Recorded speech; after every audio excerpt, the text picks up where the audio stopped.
Assalamualaikum warahmatullahi wabarakatuh. Kami dari mahasiswa Fakultas Ilmu Sosial dan Ilmu Politik, jurusan Sosiologi Universitas Tanjung Pura, Pontianak. Saya Aprianti. Saya Nasidah Christine Pardede. Saya Panca Indra. Di sini kami akan membahas materi Sosiologi kelas 11 semester 1 bab 2 di buku ajar dengan tema konflik sosial.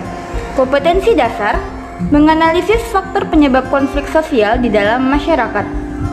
Indikator, pengertian dan konflik, bentuk-bentuk konflik, faktor penyebab konflik, upaya penyelesaian dan dampak konflik. Keanekaragaman kelompok sosial dalam masyarakat yang majemuk merupakan salah satu ciri masyarakat Indonesia seperti suku, bangsa, ras, budaya, dan agama.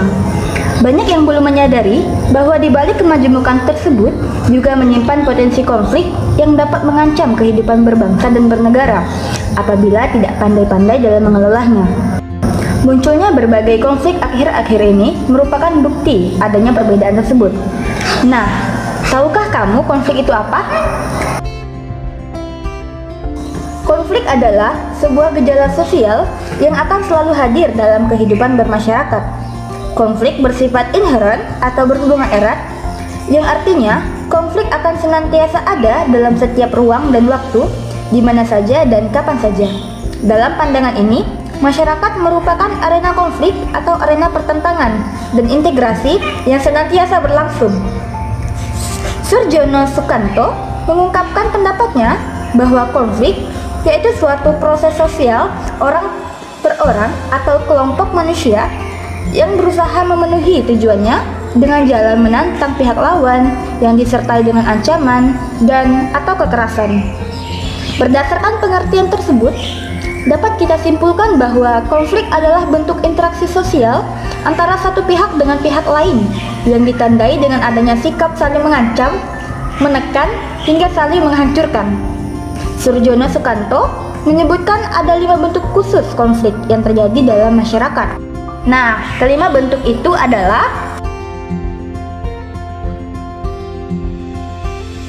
bentuk itu adalah 1. Konflik pribadi. Konflik pribadi adalah konflik yang terjadi di antara orang perorangan karena masalah-masalah pribadi atau perbedaan pandangan antar pribadi dalam menyikapi suatu hal. Misalnya seperti individu yang terlibat hutang atau masalah pembagian warisan dalam keluarga. Kedua, konflik politik, yaitu konflik yang terjadi akibat kepentingan atau tujuan politis yang berbeda antara seseorang atau sekelompok, seperti perbedaan pandangan antar partai politik karena perbedaan ideologi, asas perjuangan, dan cita-cita politik masing-masing. Misalnya, bentrok antara partai politik pada saat kampanye.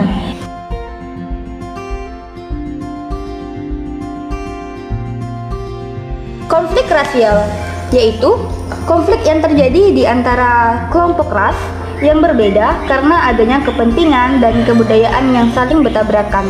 Misalnya, konflik antara orang-orang kulit hitam dengan kulit putih akibat diskriminasi ras atau rasialisme di Amerika Serikat dan Afrika Selatan. Keempat, konflik antar kelas sosial, yaitu konflik yang muncul karena adanya perbedaan-perbedaan kepentingan di antara kelas-kelas yang ada di masyarakat. Konflik antara buruh dengan pimpinan dalam sebuah perusahaan yang menuntut kenaikan upah. Terakhir, 5. Konflik yang bersifat internasional, yaitu konflik yang melibatkan beberapa kelompok negara atau blok karena perbedaan kepentingan masing-masing. Misalnya, konflik antara negara Irak dan Amerika Serikat yang melibatkan beberapa negara besar. Oh begitu ya bentuk konflik. Lalu apa saja sih faktor penyebab konflik? Faktor penyebab konflik ada 4 nih. 1. Perbedaan individu. Perbedaan individu ini bisa berupa perbedaan dalam perasaan, bisa juga dalam pendirian, maupun perbedaan pendapat. Kita tahu bahwa setiap orang itu tidak sama. Manusia itu makhluk yang unik dan istimewa, tidak pernah ada persamaan yang baku antara individu dan lainnya. Hal inilah yang menyebabkan terjadinya konflik sosial Karena ketika kita menjalani interaksi sosial, tidak mungkin seseorang itu selalu sejalan dengan yang lainnya, seperti perbedaan pendapat, perbedaan sudut pandang, pola pikir, dan sebagainya. 2. Perbedaan kebudayaan. Perbedaan kebudayaan ini dapat mempengaruhi pola pemikiran dan tingkah laku individu dalam kelompok kebudayaan yang bersangkutan.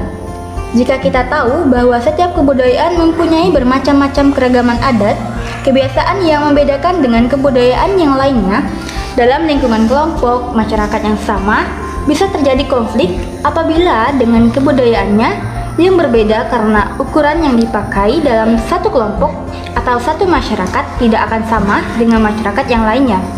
3. Perbedaan kepentingan. Konflik dapat terjadi karena setiap individu memiliki kebutuhan dan kepentingan yang berbeda dalam melihat atau mengerjakan sesuatu. Jadi, perbedaan kepentingan ini juga merupakan faktor yang kuat yang menyebabkan terjadinya konflik karena setiap individu tidak sama dan memiliki kebutuhan dan kepentingan yang berbeda ketika dihadapkan dengan suatu permasalahan. Demikian pula dengan kelompok pasti, ada kebutuhan yang tidak sama dengan kelompok lain.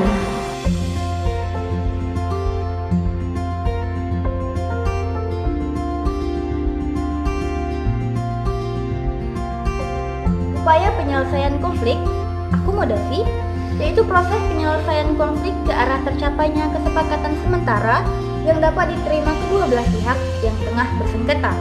Kemudian ada negosiasi atau kompromi, yaitu upaya penyelesaian konflik yang dilakukan oleh masing-masing pihak dengan cara memberikan dan menawarkan sesuatu pada waktu yang bersamaan.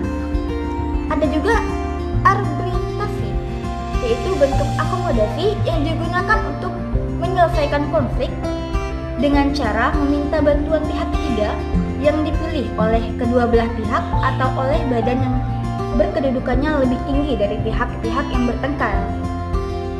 Ada juga mediasi, yaitu penyelesaian konflik sosial yang dilakukan dengan cara mendatangkan pihak ketiga yang sifatnya netral dan tidak memihak.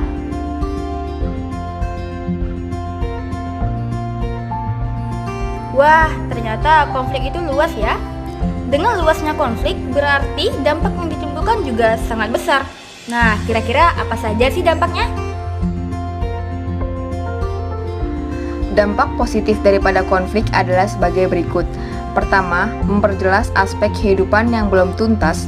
Kedua, penyesuaian kembali nilai dan norma. Ketiga, meningkatkan solidaritas.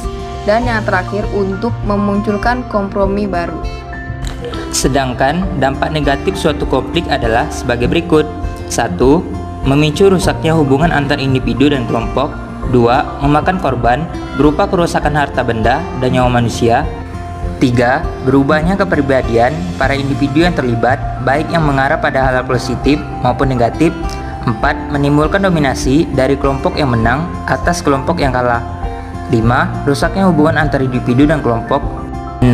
Memakan korban berupa kerusakan harta, benda, dan nyawa manusia. 7. Berubahnya kepribadian para individu yang terlibat. Nah, bagaimana penjelasan ini mengenai konfliknya? Sebagai anak milenial, harus tahu dong akibat yang dapat ditimbulkan dari konflik.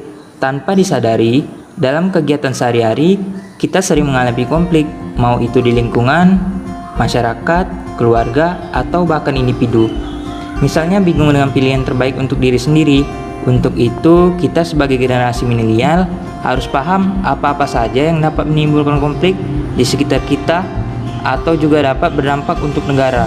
Wabillahi taufiq wal hidayah. Wassalamualaikum warahmatullahi wabarakatuh.